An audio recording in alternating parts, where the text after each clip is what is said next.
Salut Fall, c'est la fin, on se retrouve pour une toute nouvelle vidéo Lego Magazine. Aujourd'hui, magazine Lego Star Wars du mois de juillet 2026. Et on commence directement avec la minifigurine. Ici, vous avez la figurine du Death Trooper de la série Ahsoka.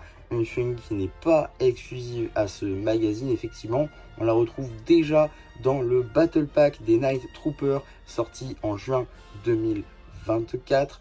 Une figurine donc qui n'est pas exclusive, néanmoins très cool à retrouver ici. Tout d'abord, elle ressort le moule de casque des Death Troopers, pas vu depuis Rogue One, un moule du coup qui a été amélioré avec de toutes nouvelles topographies. On a également une tête de zombie, commun à tous les Night Troopers. On a également un torse et des jambes magnifiquement topographiés qui reprennent globalement les imprimés de la version Rogue One, mais avec des craquelures dorées, des morceaux de tissu de Bordeaux, ainsi qu'une impression en plus sur les hanches. Casque, on a donc cette fameuse tête de zombie. On a évidemment un imprimé de torse détaillé à l'arrière, ainsi que quelques petites impressions à l'arrière de la tête également. En mode accessoire, on aura donc un fusil laser. Voilà, maintenant qu'on a vu la surprise du jour, on va pouvoir passer au paperback juste ici, avec donc une image à l'échelle de notre mini-figurine, une illustration, l'âge évidemment subjectif, à l'arrière on a l'échelle, ainsi que le petit numéro d'item qui permettra de la rajouter à votre collection Maxette, ou tout simplement d'obtenir les instructions sur le site de Blue Ocean. En ce qui concerne le magazine en lui-même, on sera sur un format classique à 6,99 €, dans lequel on va pouvoir découvrir tout d'abord le fameux sommaire à 2 pages. On a ensuite la bande dessinée, attention végétation, avec visiblement Anakin et Yoda qui seront au centre de cette bande dessinée. Et on aura évidemment cette BD sur la chaîne BD, ça va de soi. On enchaîne ensuite avec une petite publicité pour les sets de The Mandalorian and Grogu, avec le set du Razor Crest ou encore l'attaque du AT-RT. Deux sets qui sont déjà disponibles en review sur la chaîne. Et on a également Grogu Apprenti Mandalorian, un set que je ne me suis pas procuré et que je ne compte pas me prendre personnellement. On a ensuite la suite de la BD directement, avec un petit parallèle avec Luke, pourquoi pas. L'apparition du Comte Dooku, ça c'est très cool. Suite et fin, j'imagine, de la bande dessinée juste ici. On a également un petit poster à l'Empire, j'imagine que c'est Gloire. On a ensuite un petit poster en plein dans le mille, évidemment en référence au Smart Play de la Smart Brick.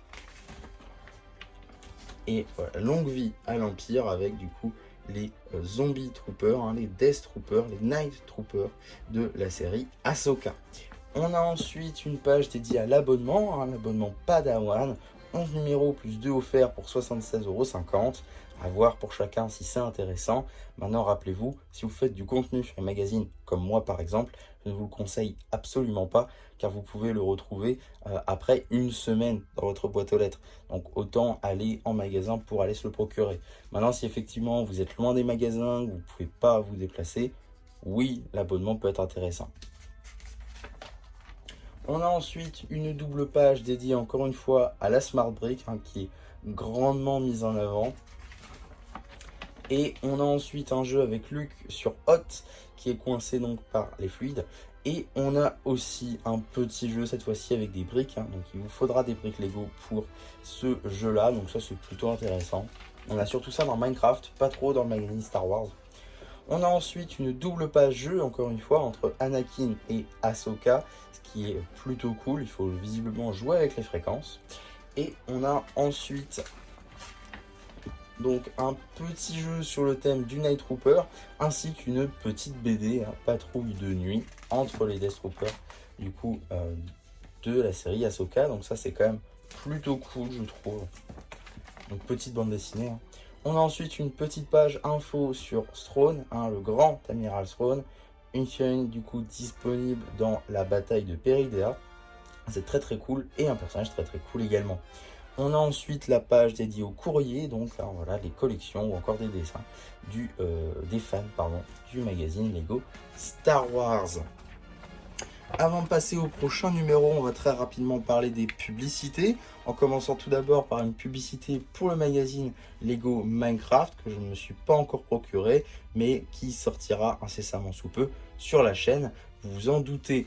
Et on a également une petite publicité pour le dernier magazine Lego Marvel Spider-Man en date, qui normalement est déjà sorti au moment où vous verrez cette vidéo.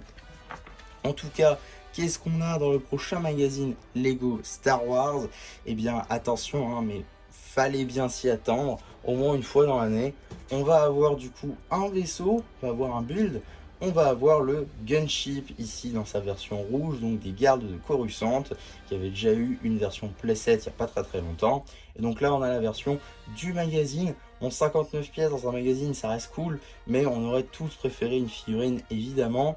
Donc voilà, ça sortira le 19 août et on sera évidemment là pour en parler quand même. En tout cas, voilà pour cette vidéo magazine. J'espère en tout cas que ça vous aura plu. Surtout, n'hésitez pas à me le dire en commentaire. N'hésitez pas non plus à liker la vidéo, à vous abonner, à partager. Et moi, c'était MC qui vous dit bye bye.